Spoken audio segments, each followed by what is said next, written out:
उत्तर प्रदेश का एक जिला है मुरादाबाद और मुरादाबाद क्षेत्र में एक थाना लगता है कुंदरकी। कुंदरकी थाना क्षेत्र में एक गांव लगता है। वहां की 12 कक्षा की छात्रा जो 18 मार्च 2022 को होली के पर्व के बाद अपने घर पर नहा रही होती है, तो उसी दौरान उसके घर में 3 दबंग घुस आते हैं और उस 12 की कक्षा की छात्रा के साथ बदतमीजी करने लगते हैं और उसके फोटो को क्लिक करने लगते हैं और अपने फ़ोन में कैद कर लेते हैं।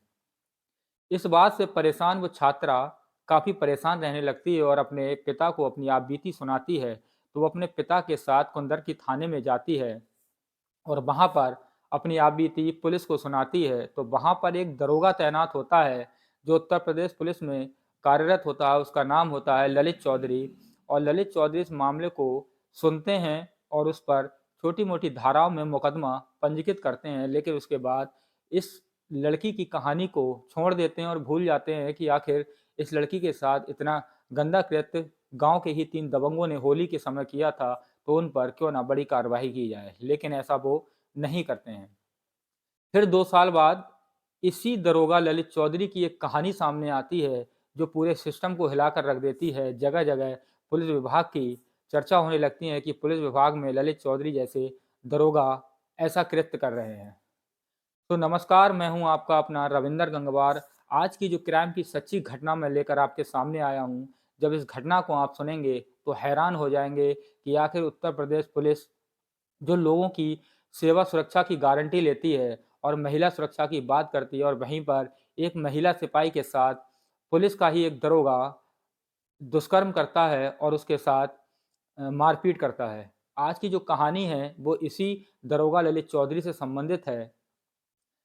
मैं आपसे निवेदन करना चाहता हूँ, अगर आपने मेरा चैनल सब्सक्राइब नहीं किया है, चैनल पर अगर आप नए हैं तो मेरे चैनल को ज़रूर सब्सक्राइब करें, क्योंकि उत्तर प्रदेश हो या भारत का कोई भी राज्य, गांव, शहर कुछ भी हो, मैं वहाँ की सच्ची घटनाओं को लेकर आपके सामने हमेशा आता रहूँगा। तो चलते हैं कहानी की तरफ। मुरादाबाद का एक थाना होता है मझोला। मझोला थाने में एक महिला कांस्टेबल होती है जो अलीगढ़ ज़िले की रहने वाली होती है। वो काफ़ी खूबसूरत होती है और मझोला थाने में ही एक दरोगा होता है ललित चौधरी, जो उससे बातचीत करने की कोशिश करता है। एक बार वो महिला जो कांस्टेबल होती है वो महिला हेल्प डेस्क पर कार्यरत होती है, तो वो वहाँ बैठी होती है। तो उसी दौरान जो पुरुष दरोगा होता है जिसका नाम ललित चौधरी होता है वो वहाँ से गुजरता है और उसकी तरफ देखता है और पूछने लगता है कि आप कहाँ से रहने वाली हो। तो वो जो महिला सिपाही होती है, जो एक बहुत खूबसूरत होती है और उसकी उम्र लगभग 25 वर्ष के समथिंग होती है, क्योंकि उसकी जो पहली पोस्टिंग होती है वो मुरादाबाद में ही की जाती है और उसी दौरान उसे मझौला थाने में हेल्प डेस्क पर भेजा जाता है। वो दरोगा पूछता है कि आप कहाँ की रहने वाली हो, तो वो कहती हैं कि मैं अलीगढ़ ज़िले के इस गाँव की रहने वाली हूँ। तो दरोगा सुनता है और फिर एक बार कहता है कि दोबारा बताना कि कौन से गाँव की रहने वाली हो। तो वो दरोगा उससे बार-बार पूछता है, तो वो महिला बताती है। तो दरोगा एकदम कहता है कि क्या इत्तेफ़ाक की बात है कि ये जो गाँव है आपका, यहाँ मेरी ननिहाल है और आप उसी गाँव की रहने वाली हो, ये बहुत बड़ा इत्तेफ़ाक है। दरअसल जो दरोगा होता है वो बुलंदशहर के एक गाँव होता है खुशबूपुर, उस गाँव का रहने वाला होता है और उसकी पोस्टिंग भी उसी थाने मझौला में होती है। तो इसी दौरान उन लोगों में बातचीत होने लगती है और बातचीत के दौरान ही उन लोगों में काफ़ी घनिष्ठता मिल जाती है, क्योंकि एक दूर से मिला हुआ व्यक्ति अगर किसी किसी दूसरे ज़िले में मिलता है तो उनको लगता है कि अपना तो कोई आखिर है यहाँ पर जिससे हम अपनी बातों को शेयर कर सकते हैं, किसी परेशानी की कोई समस्या को हल करने के लिए एक दूसरे का साथ दे सकते हैं। मामला चलता रहता है, तो ऐसे ही एक दिन आता है और रात में जो महिला सिपाही होती है उसकी छुट्टी हो जाती है, वो घर जाने के लिए वेट कर रही होती है। तो ये ललित चौधरी जो दरोगा होता है, ये अपनी बाइक पर बिठाने की बात कहकर उन्हें छोड़ने की बात कहता है कि रात में आप कहाँ जाओगी और मैं आपको छोड़ देता हूँ। तो इसी तरीके से वो हमेशा उस महिला सिपाही को उसके घर छोड़ दिया करता था। इसी दौरान एक समय ऐसा आता है कि वो महिला सिपाही को दरोगा ललित चौधरी अपने रूम पर ले जाता है और वहाँ पर काफ़ी नज़दीकियाँ बढ़ाता है और उसके साथ शारीरिक संबंध बनाता है। वो शारीरिक संबंध बनाने के लिए मना भी करती है, लेकिन उसी दौरान वो कहता है कि अगर कुछ गड़बड़ हो जाएगा तो हम शादी कर लेंगे। इस बात का फितूर उस महिला के दिमाग पे चढ़ जाता है और वो महिला सिपाही भी राज़ी हो जाती है और उसके साथ शारीरिक संबंध बना लेती है। ऐसे ही हमेशा चलता रहता है, समय बीत जाता है, तो एक दिन महिला होती है, उसके पेट में अचानक दर्द होने लगता है और दर्द होने के साथ ही वो दरोगा को बताती है, तो वो उसकी जाँच कराता है। जाँच कराने के बाद उस महिला सिपाही को अस्पताल ले जाता है, तो वहाँ पर उसे पता चलता है कि वो प्रेग्नेंट है, यानी कि उस दरोगा की द्वारा गर्भवती की गई है। वो कहती है, अब मैं क्या करूँ? तो दरोगा बहाने बनाता है और कहता है कि तुम अभी टेंशन मत लो, समय बहुत है और इस बच्चे का गर्भपात करा दो। गर्भपात कराने के बाद वो बच्चे को गिरा देती है और ऐसे ही समय चलता रहता है। फिर कुछ दिन बाद वो महिला जो सिपाही होती है, वो एक बार फिर प्रेग्नेंट हो जाती है। उस दरोगा से कहती है, उसी दौरान फिर वो दरोगा उसी चीज़ का फ़ायदा उठाता है और उससे कहता है कि आप गर्भपात करा लो, अभी हमारे पास काफ़ी समय है। तो वो जो महिला सिपाही होती है, वो खिसिया जाती है और कहती है, आज से आपसे मेरा कोई रिश्ता नहीं है और आपसे मुझको कोई मतलब नहीं है, मुझे आपसे मतलब नहीं है, मैं अपनी शादी कहीं और कर लूँगी और आप कहीं और कर लेना। वो दरोगा उसे मना लेता है, उसी दौरान एक बार अपना फ़ोन घर पर भूल जाता है और वो महिला सिपाही के हाथ में आ जाता है। उधर से जब किसी महिला की आवाज़ आती है, तो वो जो महिला सिपाही होती है, वो उस महिला से पूछती है कि तुम कौन बोल रही हो? तो वो आखिर वही सवाल करती है कि तुम कौन बोल रही हो? तो इस महिला सिपाही को उस दिन पता चल जाता है कि इस दरोगा की पहले ही शादी हो चुकी है और ये मुझे बेवकूफ़ बनाकर मेरे साथ अ, शारीरिक संबंध बना रहा है, दुष्कर्म कर रहा है। इसी बात से नाराज़ सिपाही महिला उससे लड़ जाती है, लड़ने के बाद वो अपने घर अलीगढ़ जाती है और उसकी वहाँ एंगेजमेंट भी हो जाती है।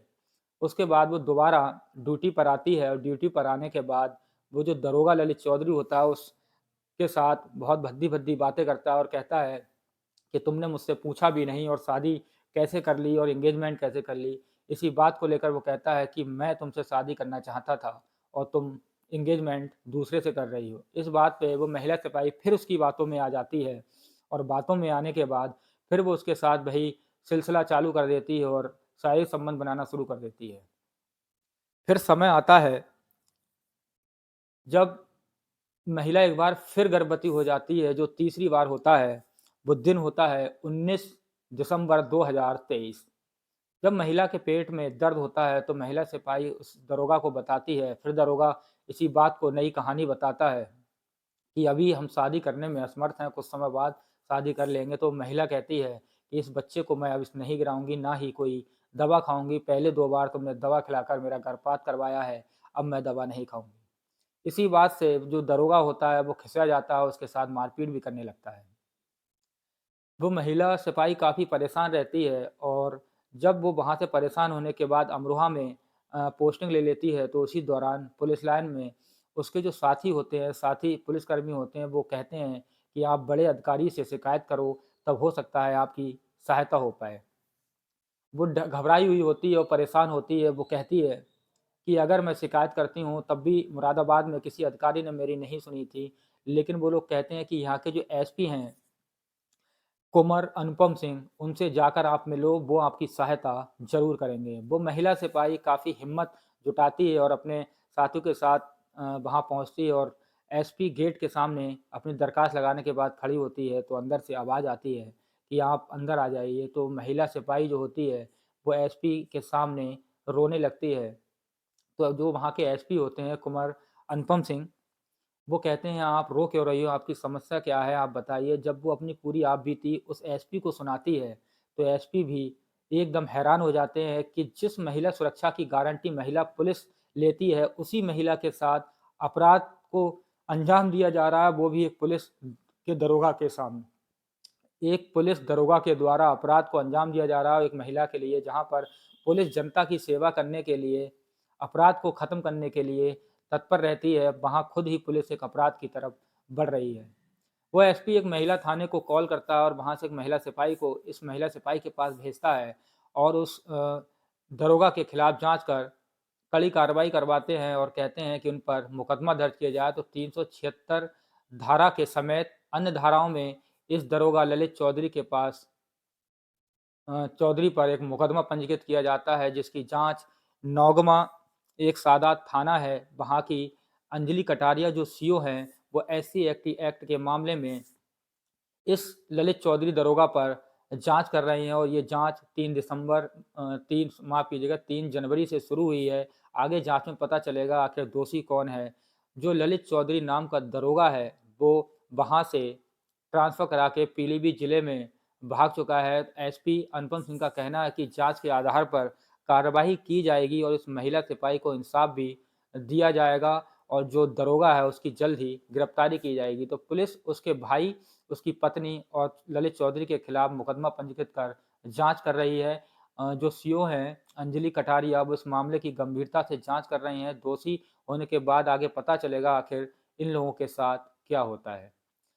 इस कहानी को सुनाना हमारा उद्देश्य किसी का दिल दुखाना नहीं है, किसी को परेशान करना नहीं है, बल्कि आपको जागरूक करना है। सतर्क रहें। जय हिंद, जय भारत।